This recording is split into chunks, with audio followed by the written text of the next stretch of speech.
안녕하세요. 초인교사의 인큐베이팅을 지원하는 초인교사 내비게이션의 저자 인지선입니다.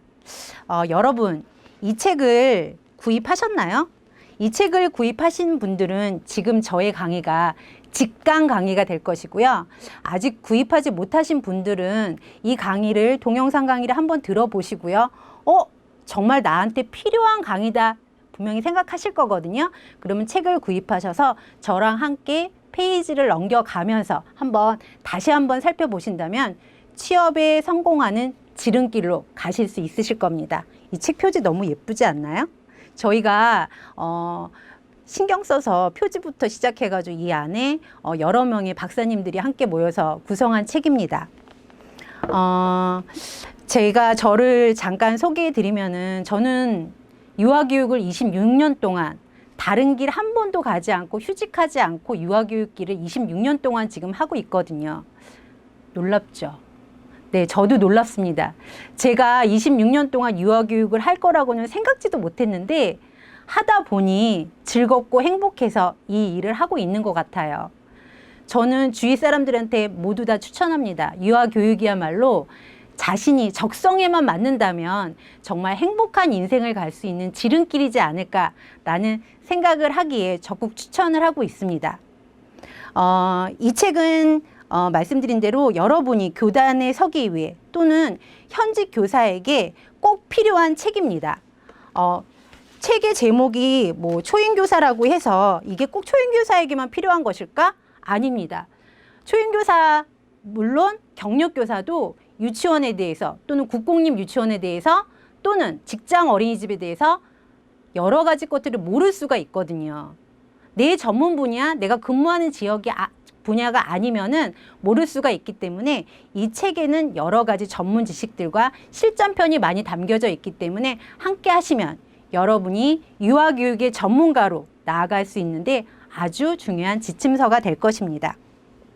자, 먼저 저희 강의는, 저는 지금 현재 사립유치원 원장으로 근무하고 있거든요. 그래서 제가 맡은 파트는 유치원, 그리고 유치원 중에서도 사립유치원과 국공립 유치원, 그리고 임용고시, 그리고 8장에 준비되어 있는 포트폴리오를 제가 담당하게 되어 있습니다. 각기 다른 것 같죠? 유치원, 임용고시, 포트폴리오. 그런데 저의 강의를 다 듣고 나시면은, 왜 저분이 포트폴리오까지 연결해서 구성을 하게 되었는지를 알 수 있으실 겁니다. 목차를 살펴보면 유치원의 이해. 그래요. 우리나라 유치원은 지금 여러 가지 이야기들이 많지만 사립유치원과 국공립 유치원으로 나뉘어져 있습니다. 제가 왜 사립유치원을 먼저 썼을까요? 제가 사립유치원 원장이라서요? 그게 아니라 우리나라의 100년 대계 유치원의 역사에서 사립유치원은 지대한 공헌을 했습니다. 물론 여러 가지의 문제점과 여러 가지 비리들에 의해서 지금 사립유치원의 현실이 많이 어렵지만 그래도 의지를 갖고 의식을 갖고 철학을 갖고 사립유치원을 운영하는 분들이 굉장히 많고 그 안에서도 훌륭한 교사들과 훌륭한 프로그램을 운영하고 있습니다. 두 번째는 유치원 현황에 대해서 알아볼 것이고요. 세 번째는 이게 요새 가장 핫하죠. 임용고시 준비하기. 물론 저는 임용고시 강사는 아니지만 임용고시에 대해서 그래도 어느 정도 자신 있게 설명해 줄 수 있습니다. 왜냐? 저도 임용고시를 준비하였었고 비록 근소한 차이로 떨어졌지만은 임용고시를 준비하면서 실패담, 원래 성공한 사람보다 실패한 사람의 이야기를 들으면서 어떻게 하면 성공할 수 있는지에 대한 그 성공담, 실패담을 듣는 게 더 유익할 수 있습니다. 목차는 이렇게 진행되고요. 학습 목표는 물론 유치원에 대해 알아보고요. 국공립 유치원의 교사가 되기 위한 절차, 즉 네 글자로 임용고시에 대해서 알아볼 것입니다. 유치원의 이해에 대해서 먼저 살펴보면 유치원에 대한 전반적인 이해에 대한 설명이 책에 잘 들어 있습니다. 사립유치원이 무엇인지, 국공립 유치원이 무엇인지. 혹자는 아직도 사립유치원의 용어를 잘 몰라서 민간유치원이라는 단어를 사용하는 사람이 있습니다. 그분이 전문가인데도 민간유치원이라는 단어를 사용해서 제가 얼마 전 얼마나 당황했는지 모릅니다. 우리나라의 유치원은 크게 세 가지가 있습니다. 국립유치원, 공립유치원, 사립유치원입니다. 이 사립유치원, 국공립유치원에 대한 유형별 차이가 이 책 안에 자세하게 담아져 있고요. 그리고 교원의 인면 보고 절차에 대해서 그 절차와 준비사항에 대해 자세히 설명되어 있습니다. 유아교육과 3년, 4년을 졸업하여도요. 자, 선생님, 자, 우리 유치원에 합격한 걸 진심으로 축하드려요.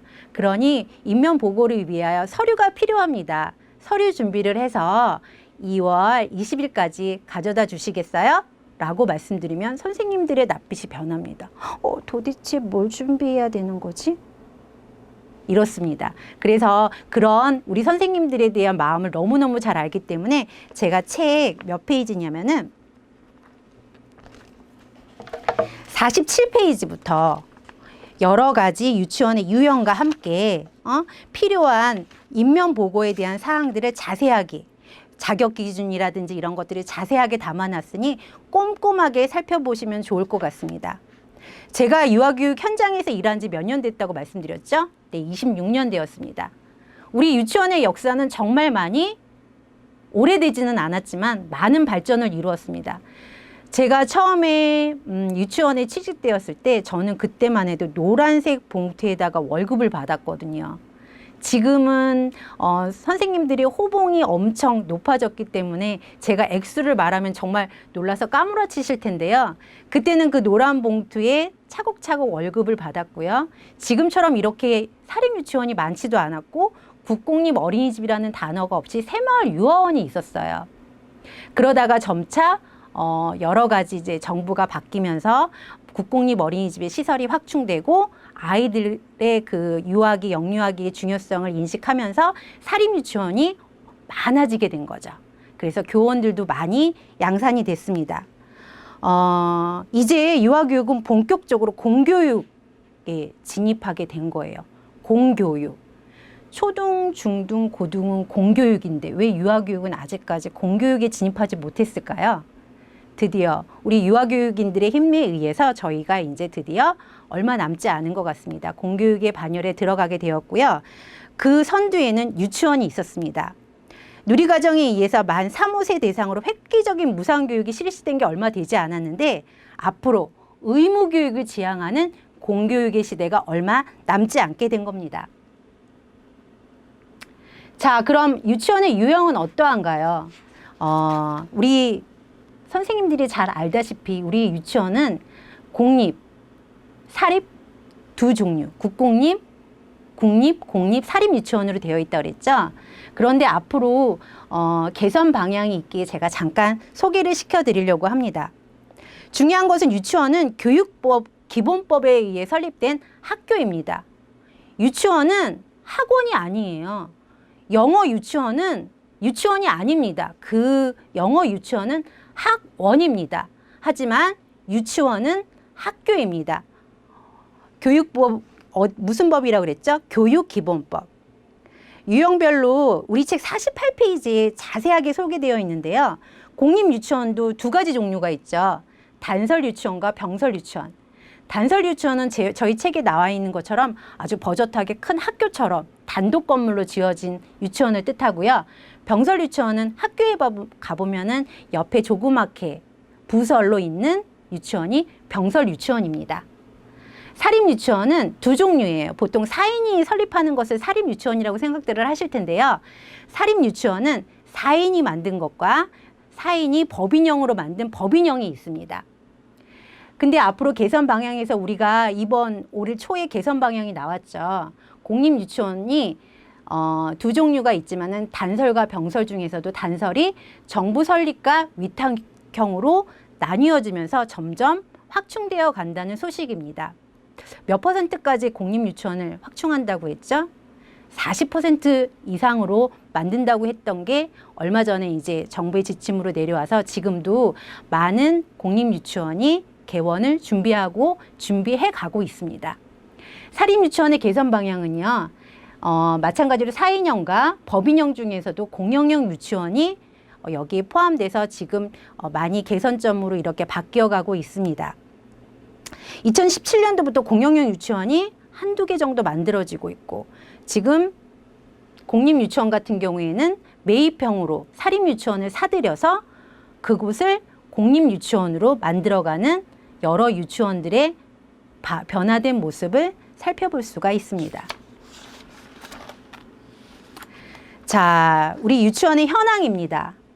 제가 그저께 이 신문을 보고 정말 깜짝 놀랐는데요. 2018년도 우리나라 출산율이 0.98명으로 발표되었습니다. 0.98명. 엄청 낮은 숫자 아닙니까? 이거를 비교 대상을 말씀드리면 더 놀라실 거예요. OECD 회원의 국가의 출산율 중 유일하게 0명대 출산율이라고 합니다. 우리나라가 점차 고령화되고 그리고 아이 키우기가 힘들어서 점차 아이를 낳지 않는 나라, 점점 우리나라가 나이가 들어가고 있다는 겁니다. 커다란 사회적인 문제죠. 그러면 나는 유아교육과를 잘못 온 걸까요? 나는 어린이집 교사를 잘못 선택한 걸까요? 그게 아니라 앞으로 교사의 질과 교육의 질은 점점 더 높아져 갈 것입니다. 그래서 아동대, 영유아대 교사의 비율은 점점 낮아져서 아마 질적으로 우수한 교사, 질적으로 우수한 교육 프로그램을 개발하기에 정부에서도 많은 노력을 할 것입니다. 자, 우리나라 유치원 현황을 어디를 보면 될까요? 유치원 알림이라는 사이트를 들여다보면 됩니다. 이 유치원 알림에 들어가 보면요. 서비스 안내, 공시정보, 공공데이터 참여마당이 있는데 여기 빠른 어린이집 유치원 찾기 네모박스에다가 유치원 이름만 딱 치면요. 그 유치원의 총 정원, 인원, 교사 정원, 예산, 평가에 대해서 어떻게 나왔는지까지 자세히 알 수 있습니다. 제가 만약에 경기도 고양시에 사는 선생님이다. 그러면 저는 가까운 곳을 추천드리고 싶어요. 왜냐하면 너무 멀리 다니다 보면은 유치원 선생님으로서 체력 소모가 굉장히 많이 되기 때문에 너무 가깝지도 너무 멀지도 않은 곳을 제가 추천을 드리는데 그러면은 여러 유치원들이 나옵니다. 그러면 그곳에서 먼저 검색을 하신 다음에 찾아보시면은 훨씬 더 많은 정보를 얻을 수 있을 것 같습니다. 다음은 초임교사, 경력교사, 유치원 교사 모두 다 궁금해하는 임용고시 준비하기 파트입니다. 제가 강의하는 유아교육과 학생들, 4학년 학생들한테 설문조사를 하였어요. 여러분은 졸업을 하고 나면 어떤 기간의 유형에 취업을 하고 싶으신가요? 라고 물었더니 기회만 된다면 공립유치원에 취업이 되고 싶다는 학생들이 90%를 넘었습니다. 임용시험은 유아교육법에 의해 설립된 각 시도의 공립유치원에 근무하는 유치원 교사를 선발하는 시험입니다. 그러니 어떻게 해야 되겠어요? 공립유치원 교사가 되려면 반드시 임용고시라는 시험의 관문을 통과해야 합니다. 옛날에는 기간제 교사를 통해서도 공립유치원 교사로서의 입지를 굳혀나가는 교사들도 있었지만 점차 그런 부분도 이제 정교사로 대체로 임용고시를 시험을 봐서 하는 교사들로 대체되어 있기 때문에 우리는 반드시 공립유치원 교사가 되기 위해서는 임용고시를 준비해야 합니다. 공립유치원 교사들을 희망하는 그런 교사들을 살펴보면 그들이 해야 하는 일, 여기 보면은 동그라미 하나, 둘, 셋, 넷, 5개가 나와 있죠. 먼저 응시 자격을 살펴볼까요? 응시 자격은 삼성이나 아니면 LG나 아니면 다른 대기업처럼 연령에 대한 제한이 있지를 않아요. 제가 아는 어떤 분은 46세에 재작년에 경기도 유치원 공립시험에 합격을 했습니다. 그래서 지금 현장에서 잘 근무하고 계세요. 또 자격 연령에는 응시 연령에는 제한이 없고요. 현직의 유치원이나 어린이집에 근무하시는 선생님들도 응시할 수 있는 자격이 있습니다. 단 보육교사 자격증만을 가지고 있어서는 안 됩니다. 유치원, 중교사 이상의 유치원 교사 자격증을 소지해야 됩니다. 예를 들면요. 2020년, 지금이 2019년이잖아요.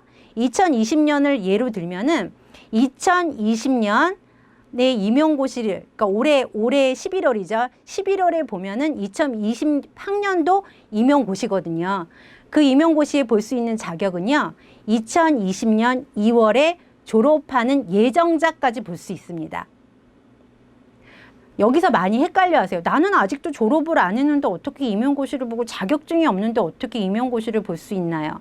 그게 아니라 선택의 폭을 조금 넓혀준 거죠. 이들은 시험을 봐도 내년 3월 달에 임용이 되기 때문에 자격의 기준을 2020년 2월 달까지 자격증이 나오는 졸업 예정자까지 시험을 볼 수 있는 기회가 주어집니다. 출제 과목은 1차와 2차로 나뉩니다. 유아교육 출제 과목이 뭐냐고 다들 저한테 물어봐요. 1학년부터 물어봅니다. 저 임용고시 준비하고 싶은데요. 도대체 뭘 공부하면 될까요? 1학년이 되면 왠지 제가 막 뭔가를 준비해야 될 것 같거든요. 할 수 있을 것 같거든요. 그러면 저는 이렇게 얘기합니다. 지금 공부하고 있는, 그대들이 지금 공부하고 있는 그 과목들이 곧 임용고시의 과목이요 라고 말씀드립니다. 유아교육과에서 배운 전 과목, 그러니까 교양 과목은 배제하고요. 각 교과 교육론 모두가 임용고시 출제 과목이라고 생각하면 됩니다. 그러니 시험 범위가 매우 넓고 전공에 대한 정확한 지식이 있어야 되죠. 아까 말씀드린 대로 이 시험은 어떻게 구성되어 있냐면요. 1차와 2차로 구성되어 있습니다. 1차 100점, 2차 100점. 그런데 1차에 지금 경향은 점점 문제가 조금 쉬워져 있고요. 2차에서 당락이 결정된다고 생각하시면 되겠습니다. 1차와 2차의 성격은 매우 다른데요. 1차에서는 논술, 그리고 교육과정. 논술이 20점, 교육과정이 80점입니다. 그리고 2차에서는 어떤 것들이 이루어지냐면은 심층 면접, 그리고 수업 능력 평가에 대해서 테스트를 합니다. 교수님, 저는요, 현장 경험이 없어서 2차에서 많이 불리할 것 같아요. 그런데 의외로 경력 교사들보다, 물론 경력 교사들이 수업 실현을 하는 데는 조금은 유리할 수는 있겠죠. 가슴이 조금 덜 두근두근 하겠죠. 그런데 임용고시 시험은 어떤 정해진 그 폼 안에서 준비를 하기 때문에 이 사람에 대한 소양을 보는 거기 때문에 초임교사들이 많은 합격률을 내고 있습니다. 그러니 걱정하지 않으셔도 될 것 같습니다. 1차 시험은 전국 공통 시행으로 모집 정원은 1.5배수를 선발합니다. 그런데 강원도는 2배수를 선발합니다. 1.5배수는 너무 뭐랄까, 너무 가슴 두근거리는 그 커트라인이 되지 않을까요? 그래서 강원도에서는 2배수를 선발하고 있고, 앞으로도 1차에서는 2배수를 선발하는 방향으로 바뀌지 않을까? 제가 그런 소심한 예측을 해봅니다. 2차 시험은 1차 시험 합격한 발표 이후 각 교육청별로 시행이 됩니다. 그래서 서울 다르고 경기도 다르고 전라도 다를 수 있습니다. 2차에선 무엇을 볼까요? 교직 적성 심층 면접, 면접이 되겠죠. 두 번째, 교수학습 계획안 작성이 있고요. 세 번째, 수업 실현이 있습니다. 그런데 여기에서 조금 바뀔 것이 있습니다. 저희가 2019년 개정 교육과정에 의하면은 이제는 발현적 교육과정이 우세하는 구성주의 철학으로 가고 있습니다. 그러면 미리 작성한, 교사 주도에 의해서 미리 작성한 교육계획안은 현실적으로 맞지 않는 유아에게 가져다 줄 수 없거든요.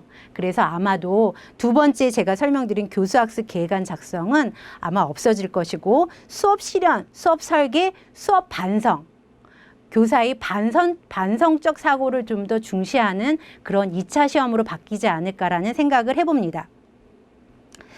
유아교육은 말씀드린 대로 만들어진 교육과정이 아니라 우리가 유아들과 함께 만들어가는 발현적 교육과정을 중시합니다. 그래서 수업 후 말씀드린 반성적 저널이라든지 교사 관찰의 비중이 점점 커지고 있습니다. 자, 1차와 2차 시험을 준비하기 전에 그러면 우리는 한 가지 빼먹은 게 있어요. 뭘 준비를 해야 될까요? 세 번째 칸에 책에 나와 있거든요. 한국사 능력 검정 시험이라는 것을 준비해야 합니다. 그래서 지금처럼 시간이 조금 있을 때 빨리 서두르세요. 생각보다 어렵지 않습니다. 제가 솔직하게 말씀드리면 저도 임용고시 시험을 준비해서 낙방했다고 말씀드렸잖아요. 그런데 한국사 시험을 준비하면서 한국사의 매력에 빠지게 되었습니다.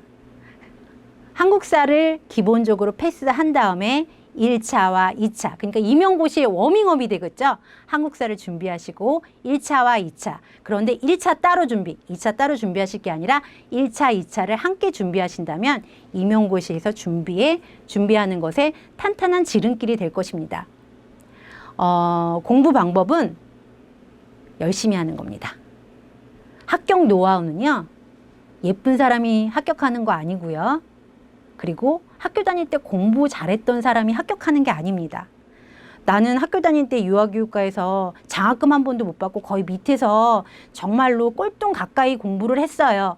그런 친구들이 오히려 임용고시 합격한 케이스들이 굉장히 많습니다. 제 주위에도.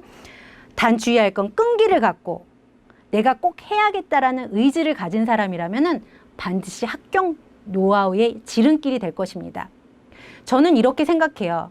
임용고시 합격하지 않더라도 유아교육과를 졸업한 학생이라면 임용고시를 준비하는 것은 절대 뭐랄까요? 손해보는 장사가 아니에요. 임용고시를 통해서 노량진 바닥에서 여러 유아교육과를 졸업한 학생들과 같이 경쟁하면서 많은 것들을 얻고 또 많은 것들을 지혜를 얻을 수가 있습니다. 저는 임용고시 준비하면서 임미선 선생님의 강의를 들으면서 정말 사랑하게 되었는데요. 임미선 선생님의 강의를 들으면서 1차, 2차를 준비하면서 현장에서 필요한 것들을 정말 더 그때 학교 다녔을 때보다 더 많은 것들을 얻게 되었던 것 같습니다. 채점 방식은요, 비공개예요. 단답형과 서술형으로 나뉘어져 있는데요. 절대 교육과정평가위원회에서 정답을 발표하지 않습니다. 단지 채점의 점수만 나중에 시간이 지난 다음에 이야기해주고 있죠. 자, 그러면 우리 임용고시 준비를 어떻게 해야 할까요? 일정표를 넣어두었습니다. 얼마 전까지 시험 예정 공고라는 게 없었어요. 그냥 무작정 기다렸어요. 10월 달까지. 어떻게 서울에 올해 몇 명이 공고가 될까? 전라도에 이번에 공고가 나지 않으면 어떻게 할까? 고민을 했는데 너무나 감사하게 몇 년 전부터 시험 예정 공고라는 것을 해주셨어요. 보통 시험 시행 공고가 있기 3개월이나 4개월 정도에 나오는데요. 이 시험 예정 공고에는요, 이 지역에 올해 시험이 있는지 없는지, 그리고 몇 명 정도가 예정 공고가 날지 가이드라인이 나옵니다. 그런데 너무 고민할 건 아니에요. 만약에 이번에 제가 전라도 쪽에 시험을 볼 거예요. 그런데 이번에 너무 적은 인원수가 나온 거예요. 예정 공고가 10명 정도가 나온 거죠.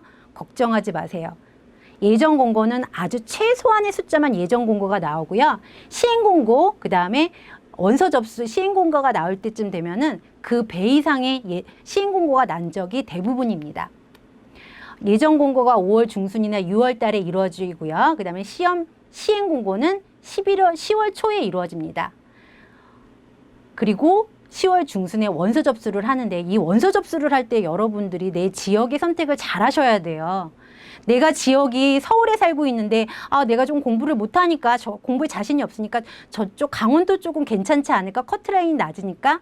그런데 우리는 임용을 본과 동시에 현장에 근무를 해야 합니다. 그러니 그런 지역적인 선택도 잘해서 원서 접수해 주시고요. 1차 시험 장소 및 공고는 11월 중순이면 나오고요. 1차 시험은 11월 중순에 함께 발표가 됩니다. 보통 11월 둘째 주나 셋째 주 토요일 날 시험이 치러지게 되고요. 1차 시험 합격자 발표는 12월 말, 보통 크리스마스 전후를 기점으로 발표가 됩니다. 그래서 저도 한 해에, 그러니까 10년 전에 한 번 보고 그 10년 후에 한 번 봤는데 두 번의 크리스마스를 아주 우울하게 보낸 기억이 있습니다. 2차 시험은 다음해 1월 초에 있습니다. 제가 생일이 1월 7일이거든요. 보통 7일 이틀 전이나 이틀 후 정도, 4, 5, 6 이렇게 이틀에서 3일 정도의 2차 시험이 이루어지고요. 최종 합격자는 빰빠람빰빰 다음에 1월 말이면은 최종 합격자가 발표됩니다. 이때 난리가 납니다. 아야, 세상을 다 얻은 것 같죠. 정말 세상을 다 얻은 것만큼 행복해 하십니다. 1월 말에 이루어지고 그리고 2월 달에는 신입 교사에 대한 연수가 이루어져서 당당히 공립유치원 교사가 되는 것입니다.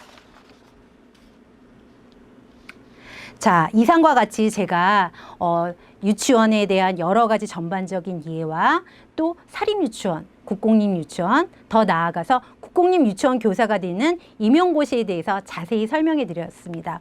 어떠셨나요? 좀 이해가 되셨나요? 제 동영상 강의는 이 책에 있는 아주 극소수, 없는 부분이 더 많은 이야기를 제가 구술적으로 설명을 해드렸고요. 이 책에 보시면은 예정 공고는 얼마가 나왔고, 커트라인은 얼마였고, 그리고 얼마의 인원을 뽑았는지, 그리고 사립유치원과 국공립유치원에 대한 비교 준거가 자세하게 설명되어 있으니 책에 대한 내용을 자세히 살펴보시기 바랍니다. 여러분, 이 책과 함께 우리 현장에서 선배 교사와 후배 교사, 선배 원장이죠. 원장과 같은 교직원으로 만날 수 있는 그날을 기대합니다. 우리 함께 화이팅 한번 해볼까요? 화이팅! 감사합니다.